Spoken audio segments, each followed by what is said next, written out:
महाराष्ट्र में मौजूदा स्वास्थ्य मुसीबत को लेकर तो पहले ही विपक्ष महाविकास अघाड़ी सरकार को घेर रहा है, तो वहीं फिलहाल उद्धव सरकार में भी कुछ ठीक नहीं चल रहा। जी हां, सूबे में फिर से सरकार में सहयोगियों के बीच अनबन की खबरें जोर पकड़ रही हैं, जिन्हें उस वक्त बल मिला जब साथ में सत्ता में होने के बावजूद शिवसेना के 5 पार्षद एनसीपी में शामिल हो गए हैं, जिससे कई सवाल सियासी गलियारों में मुखर हो गए हैं।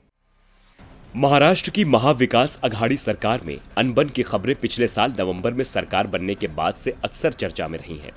शिवसेना, कांग्रेस और एनसीपी कई मुद्दों पर एकमत होते नजर नहीं आए हैं। इसी कड़ी में अब एक बार फिर महाराष्ट्र की गठबंधन वाली सरकार में सब कुछ ठीक न होने की खबरें जोर पकड़ने लगी हैं।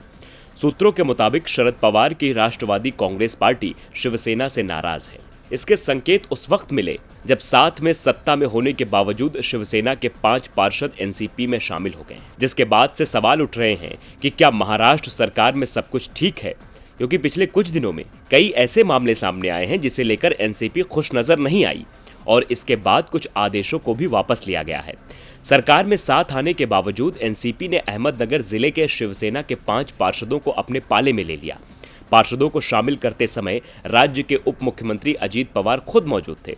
कहा जा रहा है कि एनसीपी नाराज है कि सरकार के फैसलों में उनसे राय नहीं ली जा रही है। हाल ही में मुंबई में हुए डीसीपी के ट्रांसफर से एनसीपी नाराज नजर आई।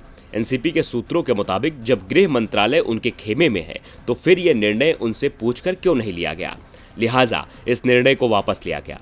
हाल ही में एनसीपी प्रमुख शरद पवार ने भी मुख्यमंत्री उद्धव ठाकरे से मुलाकात की। सूत्रों के मुताबिक पवार ने कहा कि मुंबई पुलिस की ओर से 2 किलोमीटर के बाहर नहीं जाने के निर्णय से वो सहमत नहीं है। इसके अलावा एनसीपी को हर निर्णय में शामिल करने की बात भी कही गई।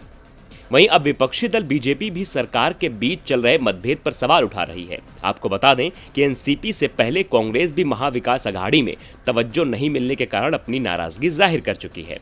ऐसे में अब एनसीपी की नाराजगी कई सारे सवाल खड़े कर रही है। देखना होगा कि सरकार के भीतर चल रहे ये मतभेद कब खत्म होते हैं। डीबी लाइव की रिपोर्ट।